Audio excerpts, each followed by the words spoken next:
Hi అండి. వివాహమైన మహిళలు మెట్టలు పెట్టుకోవడం వెనుక శాస్త్రీయ ఉపయోగాలు ఉన్నాయి. మెట్టలు పెట్టుకునే కాలి మధ్య వేలు నరం మహిళల గర్భాశయం నుండి గుండె వరకు విస్తరించి ఉంటుంది. మెట్టలు పెట్టుకోవడం వల్ల శరీరానికి రక్త సరఫరా సాఫీగా జరగడంతో పాటు గర్భాశయం ఆరోగ్యంగా ఉంటుంది.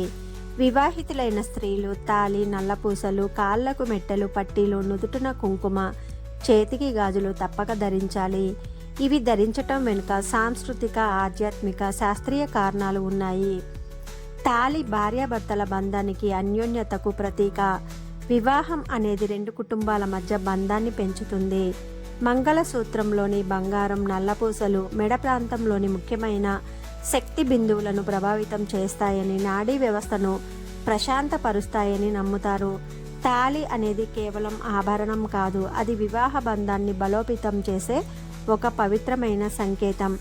బంగారం శక్తికి, నల్లపూసలు శివునికి ప్రతీకగా భావించి శివశక్తి ఐక్యతకు చిహ్నంగా చూస్తారు.